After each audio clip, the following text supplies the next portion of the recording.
Hello, right, working back on the Fiesta. I've been tinkering around, a couple of little bits and bobs done, and I didn't get it on camera, but basically done the oil return for the small turbo core, and I also got some of this silicon heat shield stuff, but I think I'm going to have to put some lock wire around the ends of it just to hold it in place, and that's because it runs right down next to the downpipe, so it's going to get warm.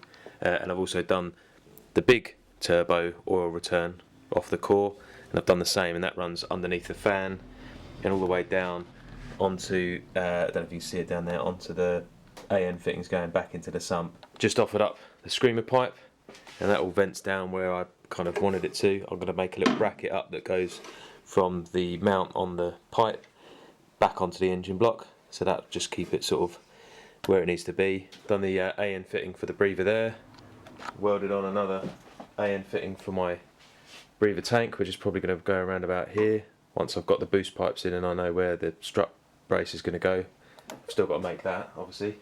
And then yeah, the other day Zach kindly welded on these inlet and outlet on the charge cooler, so I can now mount this in for the final time and clamp on the boost pipes. So I'll get that done now, and that's one job ticked off the list. So that's the charge cooler unit all bolted in, and now I've just got to bolt on the crazy pie cut dangleberry boost pipes, and they go through the bulkhead and silicone hose onto the outlet of the turbo, and this one is for going up to the inlet manifold. So just quickly clamp them on and see where we're at.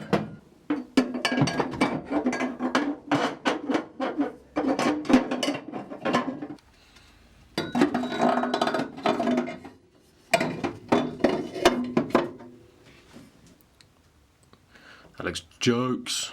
That's the passenger foot warmer installed. Just need to put the last clamp on that and then run the hoses to the back radiator and pump. Just quickly, I'm just going to mock up a strut brace. I welded these in ages ago when I did the eccentric top mount conversion on it, and I've turned these down in the lathe and they just slot into there. And then I've got a bit of steel tube which I'm going to cut to length and then scallop the ends. I'm just going to spot weld it with a MIG welder now, and then I can TIG weld them up, so that should all fit like a glove when it's all done. Get that powder coated, and then that's another job off a list of things to do.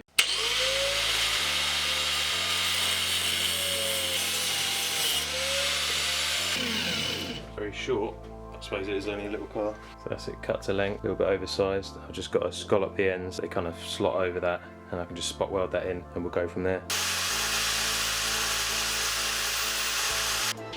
So that's the bar scallops at either end. Just going to spot weld it with the MIG, and then I'll take it off once I'm happy that it's not going to move about too much, and I'll TIG weld it all up at work. Just get another spot on this side. So that's it all tacked up, just need to take it to work and TIG it up, powder coat it. But once again, I found a job that is completely unnecessary to get this car back on the road. But, you know, as I always say, something to do. You can just see it now, have actually finished off these oil returns and lock wired up the tops and bottoms. Managed to route the big one down the bottom of the rad, just below the fan. So hopefully it won't get too hot. It is really tight down there with the downpipe. A few of you have recommended I probably look at coating this or wrapping it. If this kind of works and I want to persevere with it, and I have got under bonnet temperature issues, I'll look to get this all either ceramic coated or wrapped in that sort of dimpled heat shielding, and they'll probably look at doing the core as well. So that should help bring down temperatures under this bonnet, because I think I'm going to have problems with probably it melting the paint on the actual bonnet itself, because I think that only sits about here. But if not, bang some gold Wickham tape about the place, see if we can prevent that from happening. I think that's going to be one of the main problems with this setup. Once again, just pop down to Powers, check up with Zach, see what he's up to, and he's welding up this inlet manifold for Darren's Volvo. So it's the original cast manifold, and you've cut the top off of it and welded this piece on, which gives me a new base. Which gives you a new base. And then it's also got new injector bosses in it. What did it have for injectors before then? I don't really understand how it worked. It was on, I don't think it was off an injection car, it's on like on a mechanical like MF5 engine or something. But it still would have needed to spray fuel it. Yeah, it didn't have anything here though before. So you've welded these, that's a bit of fuel rail, isn't it? Yeah. That you've turned into some quite fancy looking injector bosses, Yeah, and then you still got to do. better than round bar bosses. Yeah, you got a lot more meat to weld onto, Yeah, and then you got to do a fuel rail. Yeah. Once you've, and then the top. It's got a proper Bing Bang Wah eBay special fuel rail. Yeah, so this is going in is what is it? It's a 840, 940 estate, 740. I don't really know my Volvos that well. Big turbo brick estate thing, and then that's gonna get welded onto the top. So this is the Bing Bang Wah throttle body. So you're gonna weld that on. Yep. There. I'll probably pie cut a small little angle. What, to kick it forward again? To come down like that. Oh yeah, because this is the Yeah, underside. so that'd be sort of like. You're going to tack it on and offer it to him, or are you just going to give it to him and let him deal with whether it joins up with the intercooler and stuff? Well, it's not going to join up to nothing, so he'll have to worry about that later. Bing Bang Wah fuel rail So that with proper injector clamps, which is actually pretty fancy. cool. Bing Bang Wah injectors. Are they 650cc? Who knows? Are they 330cc? Who knows? Probably 4 different injectors. Yeah, that look. You're not going to polish this one up? No, he's going to Paint it. Paint it in truck bed paint. Truck bed paint is for the win. Yeah. So yeah, it's no point polishing it. No. I was thinking about doing quite a nice finish on it, and then I was going to paint from here down with the Worth aluminium spray. Yeah. But he was like, no, I'm just going to paint it. Do the whole thing in the crinkle finish. Yeah. A few moments later. So it's all welded And have you got inside and out. what do you call it, vacuum takeoffs and stuff to go in it? Oh, yeah, to be fair. So yeah, it's got a vacuum block in the bottom. That's pretty cool as well. Yeah. Was that where you had all the cable ties where you were trying to Yeah. get it in a position and then Yeah. spot Yeah, it you on? want to try holding that, mate, and tacking it in.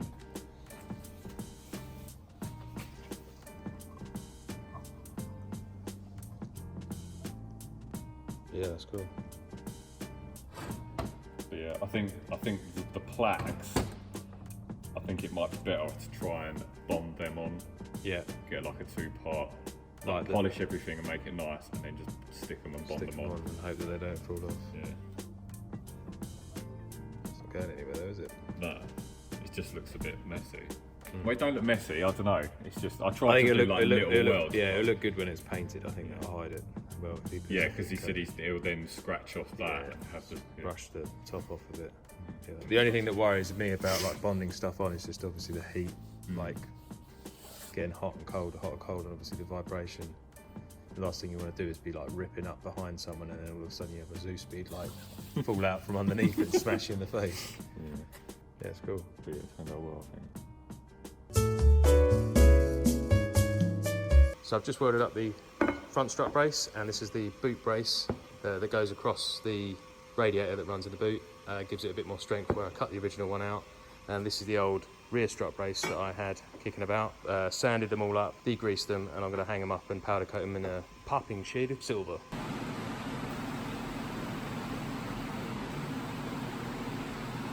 Preheat the oven to gas mark 5 and allow a slow cook for 15 minutes. So that's the strut brace all powder coated and bolted up. Fits pretty well, clears everything.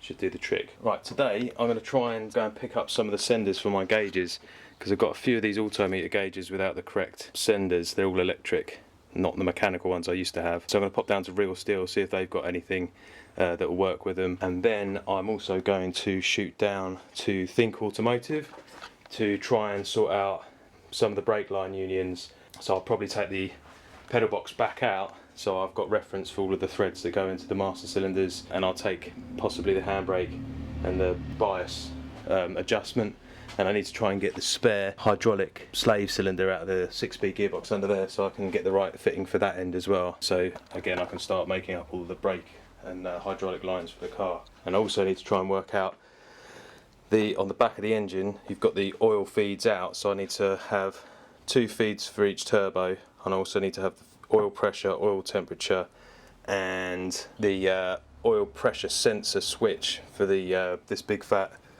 oil light that's going to go up on the dash. Yes. So just digging out the old trusty orange supercharged engine, and I want to get the 6-speed off to get the slave cylinder up. Just found this old magazine that Kempower gave me, and if you've watched the Berg Cup video that I've done, we went and had a look at this car. This is from 2001, German magazine. It's got an article in here of the Chorus Mark 1 that we went and had a look at in the showroom. See if I can find it. Some proper Euro style stuff in here. Look at that. Yeah, so it had the I think it's a Fiat front bumper on it, full Kevlar under tray with the Venturi out the back. And there's the article. Look at that for a engine bay shot.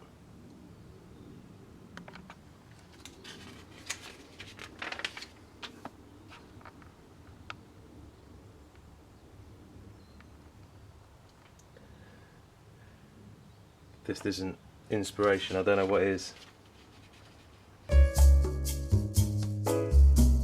So I've headed down to Real Steel, which predominantly deals with more American sort of V8 stuff, drag cars, muscle cars, but they do a lot of autometer based products and fittings and gauges, and also like ARP rod bolts, and so it's quite handy, and it's an over the counter service, and they usually have quite a lot of stuff in stock, so I'd highly recommend them. So I've just come out and I've got myself the pressure sender for the oil pressure and a couple of sensors for the water and oil temps, and they're going to look into a price for if I wanted to run the fuel pressure sender, because you've got to run a capillary line with like a non-flammable liquid from the engine compartment obviously into the car. You don't want a high pressure fuel pipe coming into the car basically. So that should get me started with my gauges, and now on to Think Automotive to have a look at the unions and stuff for the brakes. So just pop down to Think Automotive. These guys do everything for cooling, oil cooling. They do Mocal radiator cores and loads of different types of braided AN fittings, and they've got an over-the-counter service, so you can pop in, show them what you want. I drew out kind of like the layout of the car with measurements and what I needed on either end, and then I took the pedal box in obviously and the hydraulic handbrake, and Santino sorted me out with a full set of braided lines with all the crimped ends on them. So some of them have got obviously the banjo ends and right angles, all crimped up, all ready to go. Should just be able to hopefully run the lines through the bulkhead and back through to the hydraulic handbrake and the bias valve. That should be all the brake lines up and running, ready to go. Now I've just started mounting them all inside the car, routing them underneath the battery tray and then down. Then we've gone into the hydraulic handbrake and then back out through the bias valve, and I'm just working my way forward in the car. I thought I'd just literally quickly mount up my ECU mounting bracket. I'm going to put that slightly offset on the front of the tower so I can get the laptop plugged in. Hopefully it'll clear all this junk on the shifter, and then the main plug from the engine will click on underneath on the bottom. And I've got the old FPE top cover. That just bolts onto there with a couple of M4 bolts, and then I'm just going to mount it on the front there, quite neat and out of the way. Get hold of Omex 600. That should just slot in there. Something like that. So that's the ECU mounted. I'm just going to carry on with this brake line up the bulkhead and over to the into the top of the pedal box. So Martein, mate from the Netherlands, sent me over a parcel, and I figured it would be a good idea to open it on the camera. I did start opening it and then realised probably best to save it for when I'm at home and I can open it with you guys. So basically we have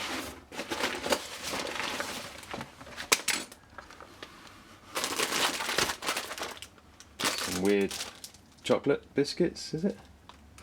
Nice. Big Jubilees. This was off of his old car, which he's not using anymore, so he's like, you're more than welcome to it. Ooh. Don't want to set it off. Alley tube. Any ideas? I need 2 hands for this bit. All the fixings, and the pull handles.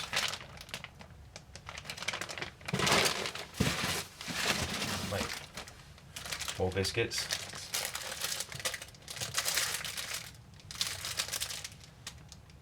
Speculous tart. All the food. And the main bit.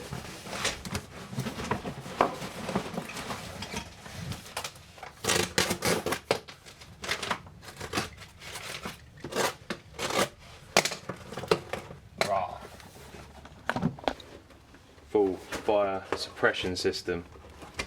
It is out of date, I believe. Yeah. But still got pressure in it, and for what I'm going to use it for, just a backup, always handy to have. It's race car parts. I'll sling it in. I could always get a more up-to-date canister if I needed to. Cheers, Martein.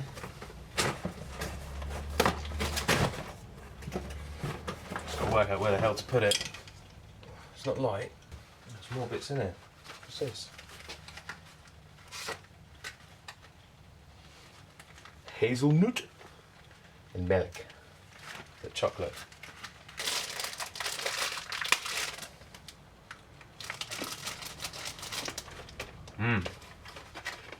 Good. Toasty.